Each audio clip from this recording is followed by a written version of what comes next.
All right, Salome B here, and today we're going to go over Charlamagne's rape case. And you can see it was June 11th, 2001. Actually, this story came out June 11th, 2001. I mean, 2018. Wow, this is the anniversary. 17-year anniversary. Wow. Anyway, the the victim is Reed J. and Joyner M. in simple assault and forcible rape. Now let's go down to the details. Now it says, on the above date and time, the deputy responded to Short Stay Naval Recreation Center Village in reference to a possible rape upon arrival.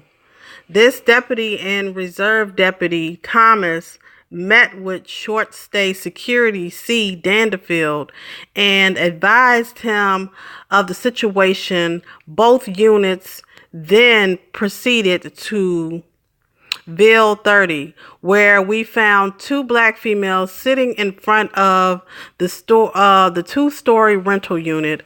Upon approaching the two women, I noticed a black in color Mercedes-Benz with three black males in it.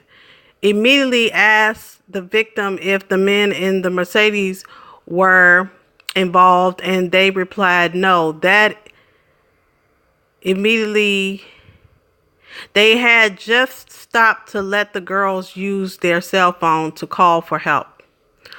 While I assessed the girls' injuries, the Mercedes pulled away, leaving Short Stay immediately recognized that the two girls very intoxicated in some type of manner unknown to me at that time. The first female to speak was later identified as Malika Joyner. Stated that she had no idea where they were or how they got there. I then tried talking to the second female, later identified as Jessica Nicole Reed, who was crying uncontrollably, stating that she just needed help and wanted to go home.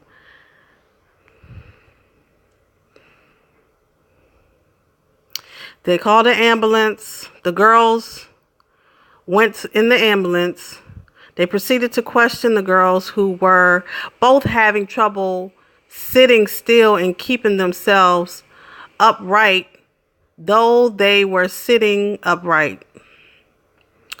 Joyner was able to advise that someone unknown to them picked them up from the residence in Somerville and gave them a liquid to drink that Joyner stated tasted like soda. Joyner states that is the last thing she remembered until she woke up with a man trying to kiss her.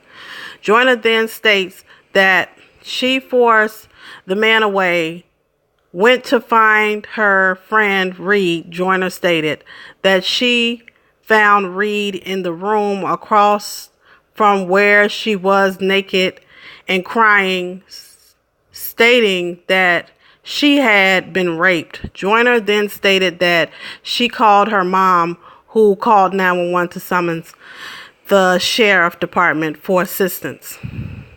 The ambulance arrived and treated the girls and transported the two to Somerville Medical Center for further treatment. Myself and CPL Dawson, who had arrived on the scene, proceeded to the rental unit. To myself and CPL, Dawson cleared the residence, finding no suspects to be present. While I identified a burnt marijuana that I recognized from my experience as a law enforcement officer, several empty containers of alcoholic beverages were also laying around, giving the impression that a party may have been taking place at that residence. Also, sheets completely messed up and in a foul in the pile in the middle of the bed. A silver bracelet was laid next to the bed in plain view, which was later said to be Reed's. A hole was in the wall, which was said to be caused by Reed. The other bedroom was in order. However, the sheets on the bed were pulled back as if someone was ready to go to sleep. So, myself and CPL Dawson then proceeded back out to the side and had dispatched to the crime scene. The crime scene was secured until their arrival and turned over to the detectives Klein, who took over the investigation. I stayed on the scene securing the crime scene approximately 6:30 a.m. when Sergeant Piken relieved me and I went off duty. Investigator, the security officer, C. Danderfield, stated that he did see a black and color Lincoln Town car parked in front of the rental unit earlier in the evening, and a small gray or silver unknown type of vehicle. Security officer C. Dangerfield stated that according to his record, a Derek Major with an unknown branch reserve military identification had rented the unit but was not where to be found.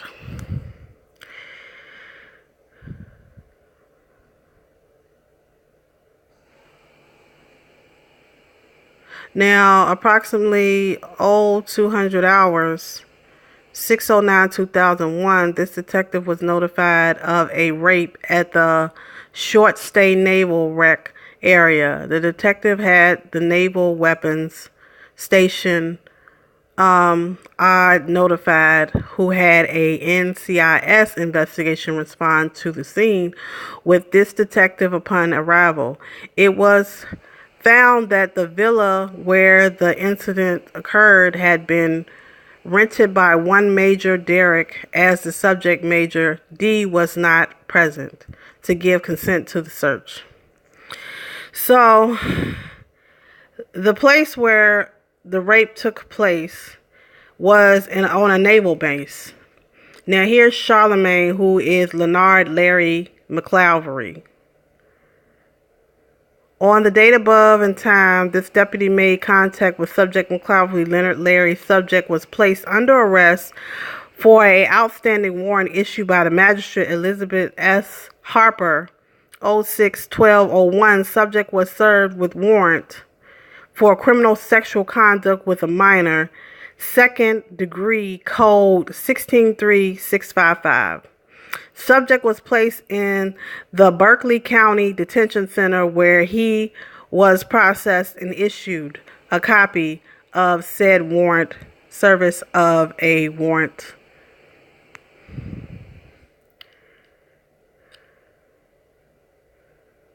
They photographed the scene.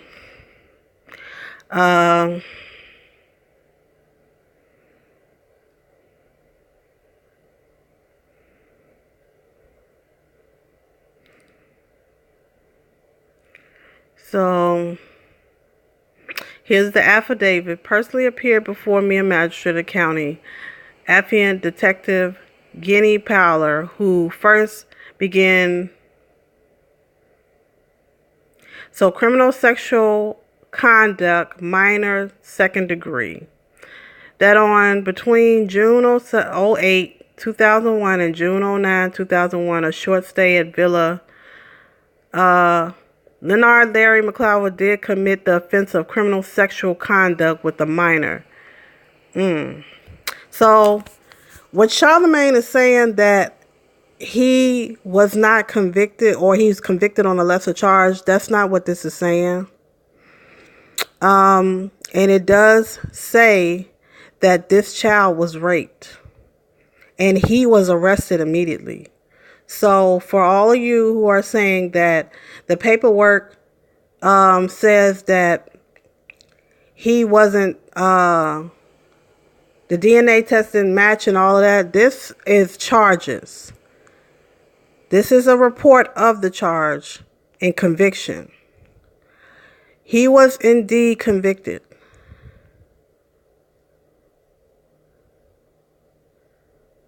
on second degree sexual conduct with a minor. This is an indictment.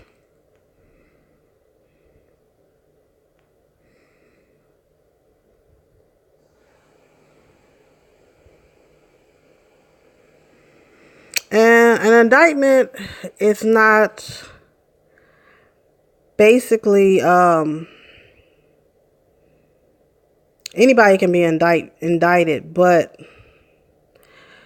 they did send this child to the emergency room, and they did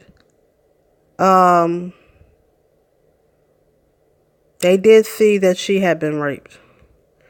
So whether Charlamagne did this or not, allegedly or whatever, the point is, why was a 15-year-old in your custody in the first place? Her mother is at fault, and Charlamagne the God is at fault because he shouldn't have been nowhere near this 15-year-old girl. So these are the records. You can take a look at them. I'm scrolling up through them. These are indictments. This is the indictment. He was indicted on it. The girl went to the hospital. I haven't seen the charges. Well, he took a plea bargain, as he said. But it does say that this child was, did have, a penis inserted into her. So that's all that needs to be seen and said. Like, share, subscribe, Salon B. Have a great day.